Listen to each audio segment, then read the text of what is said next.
శేర్లింగంపల్లి ఇటు కుకట్పల్లి నియోజకవర్గాల్లో భాగంగా ఉన్న డివిజన్లో భారతీయ జనతా పార్టీ కార్యాలయాన్ని ఇక్కడ ప్రారంభించుకోవడం జరిగింది.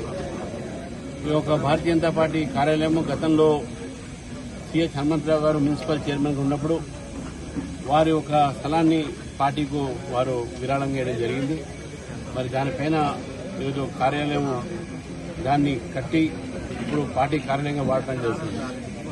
మరి ఒక పార్టీ కార్యాలయంలో రేపు రానున్న ఒక మున్సిపల్ ఎన్నికలకు ఇది కేంద్రంగా మారి ఇక్కడి నుంచి ఈ రెండు కాన్స్టిట్యున్సీస్లో కూడా భారతీయ జనతా పార్టీ పెద్ద ఎత్తున ఎలక్షన్స్లో గెలవాలనేటువంటి ఒక రూపకల్పన జరుగుతుంది. బీజేపీ వైపు హైదరాబాద్ ప్రజలు చూస్తూ ఉన్నారు. ఈరోజు హైదరాబాద్ నగరంలో బీఆర్ఎస్ ఎమ్మెల్యేలు ప్రజా సమస్యలు పట్టించుకోవట్లేదు. అదేవిధంగా ప్రభుత్వం కూడా పట్టించుకోవట్లేదు. మనం చూస్తా ఉన్నాం, ఇప్పటికే నీటి ఒత్తిడి ఉన్నది.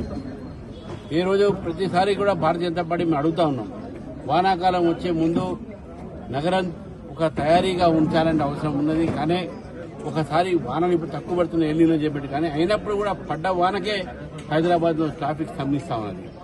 మరి ప్రభుత్వం ఏం చేస్తుందో, జీహెచ్ఎంసీ ఏం చేస్తుందో చెప్పి ప్రజలు ప్రశ్నిస్తున్నారు. అదేవిధంగా హైదరాబాద్ ప్రజలు కూడా చూశారు. ఈ యొక్క రెండు పార్టీలు కూడా ఎంఐఎంతో దోస్తాన్ని చేసి నగరాన్ని అభివృద్ధి చేయకుండా కేవలం వాళ్ళ రాజకీయ పబ్బాన్ని మాత్రం వాళ్ళు గడుపుతున్నారు. కానీ ప్రజలకు చేసింది ఏం లేదు. కాబట్టి నాకు పూర్తి నమ్మకం ఉంది, రేపు రానున్న రోజుల్లో ఈ మూడు కార్పొరేషన్లు, Hyderabad corporation, Malkajgiri corporation, Cyberabad corporation, ఈ మూడు కూడా భారతీయ జనతా పార్టీ పెద్ద ఎత్తున గెలుస్తుంది. ఈ మూడింటిలో కూడా బీజేపీ మేయర్ అవుతారని చెప్పి నాకు పూర్తి నమ్మకం.